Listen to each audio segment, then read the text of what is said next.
A long-lost unpublished manuscript called The Muckers, written by William Osborne Dapping, has been discovered in the archives of Syracuse University's library.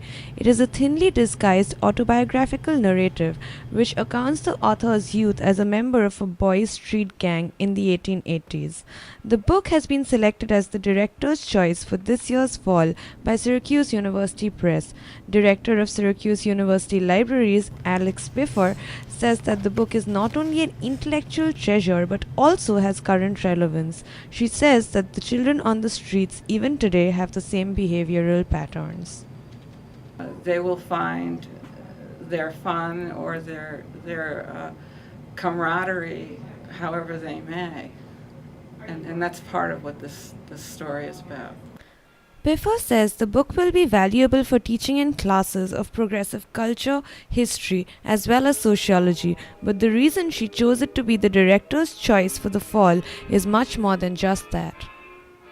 Author created this manuscript when he was in his late teens, early 20s, and it was really an autobiographical insider story about growing up in the slums in New York City on the Upper East Side during the progressive era of the late 19th century.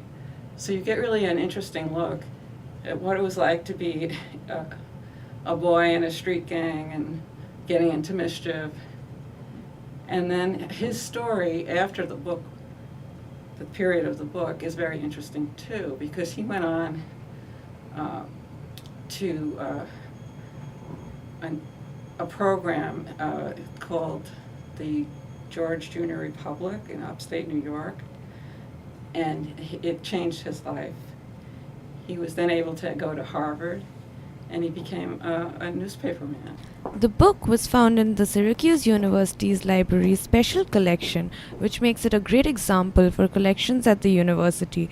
Independent researcher and professor of history at the Sewanee University, Woody Register, studied the book.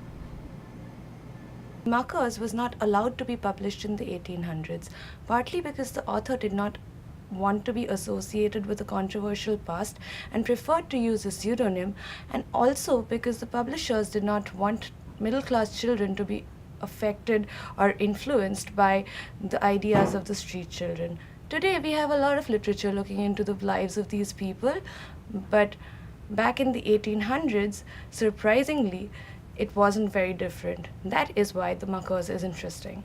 The Muckers opens up the doors to the life of street children back in the 80s. The interesting part is that this insider perspective does not show the protagonists as victims, as other works of literature do. The author of the book shows immense faith in the intellectual and creative capacities of these street children, of whom he was a part. The book is scheduled to come out on the 21st of October. Aishwarya Nag Chaudhary, NCC News.